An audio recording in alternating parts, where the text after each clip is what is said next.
What if a house wasn't designed to impress, but to discipline life? What if architecture didn't rely on monumentality or symbolism, but instead on precision, proportion, and restraint? And what if, in 1930s, Italy, at a moment when architecture was increasingly used to project power, a private villa quietly embodied a radically different modern ethic?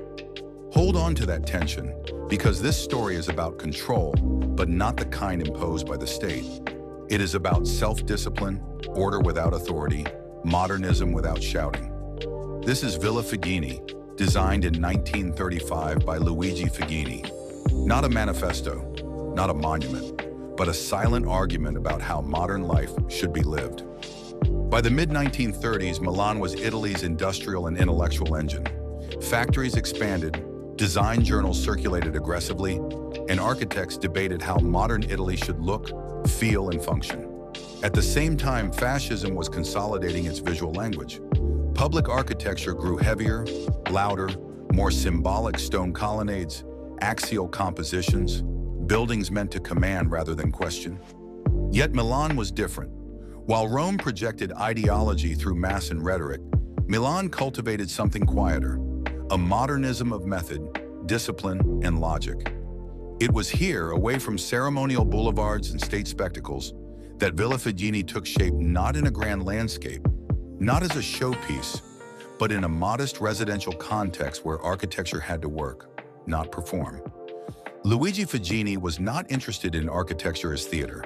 As a member of Gruppo 7, alongside Gino Pollini, he believed Italian architecture needed reform not through historical revival, but through reason. Rationalism, for Fagini, was not an aesthetic style, it was a moral position. Form should follow function. Structure should be legible. Beauty should emerge from proportion and necessity, not decoration.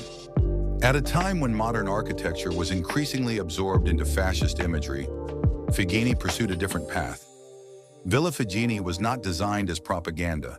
It was designed as a private laboratory, a test of whether rational architecture could shape everyday life without becoming authoritarian. Villa Fagini does not announce itself. There is no ceremonial entry, no axis of power, no symbolic gesture. Instead, the house presents itself as a system. The plan is rigorously organized. Living spaces are separated from service areas. Private rooms are placed with precision. Circulation is direct, efficient, almost instructional. You are never lost. You are never overwhelmed. This is architecture that teaches through use. There is no theatrical sequence, only measured progression.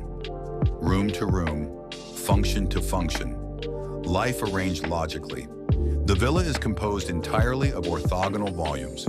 No curves, no expressive gestures, no emotional dramatics. Rectangles meet rectangles. Planes align with planes. This geometry is not arbitrary. It reflects a belief shared by Italian rationalists that modern life itself demanded order. In an age of machines, schedules, and industrial rhythm, architecture should mirror that clarity. This is not coldness. It is control without force. Light in Villa Fagini is not poetic. It is measured. Windows are not decorative openings, but calibrated instruments. They regulate daylight, frame specific views, and define interior rhythm. There is no drama of shadow and glow, no spiritual uplift. Light here is architectural functional, controlled, precise. It supports work, rest, routine. This is modernism without romance. Villa Fagini rejects history entirely. There are no cornices, no classical proportions, no references to the past. Instead, there are flat surfaces, clear edges, honest materials. Expression comes from proportion, not embellishment. The house does not decorate life, it organizes it. The villa employs modern construction techniques, reinforced concrete and rational detailing without exhibitionism. There is no technological bravado, no fetishization of structure. Everything serves the system. Interior spaces are modest but exact.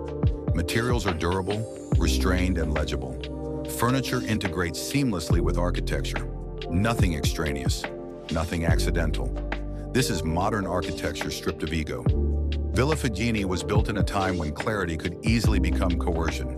Yet this house refuses monumentality, refuses rhetoric, refuses spectacle. In the shadow of fascist architecture, Villa Figini stands as a quiet counterpoint. Modern without propaganda, rational without cruelty, disciplined without domination. It proves that modern architecture did not exist only in exhibitions and state commissions, but in everyday life, in how one wakes up, moves through space, lives with order.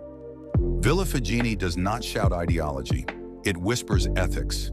It suggests that modernity does not need to overwhelm to be radical, that clarity itself can be resistance, and that sometimes the most dangerous architecture is not the loudest, but the one that trains us to live differently. Villa Figini was not designed to represent power, it was designed to represent thought. It reminds us that some of modernism's most enduring ideas were not built in monuments, but in houses meant to be lived in. And it leaves us with a final, unsettling question. If discipline can be humane, where does freedom begin? Because in 1935, across the Atlantic, another architect was asking the opposite question. What if modern architecture didn't discipline life at all, but set it free? What if structure dissolved into landscape? What if logic yielded to intuition? What if modernism didn't stand apart from nature, but flowed through it? In our next episode, we travel to a house built over water, into stone and forest, where modernism stops restraining life and begins listening to it.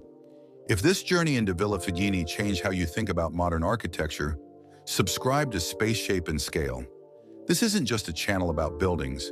It's a growing community tracing modern architecture chronologically, idea by idea, project by project. Drop your thoughts in the comments. Is restraint more radical than expression? Can discipline be ethical? And where should architecture draw the line? Click the next video to continue the journey, because architecture never stops evolving, and neither should our understanding of it.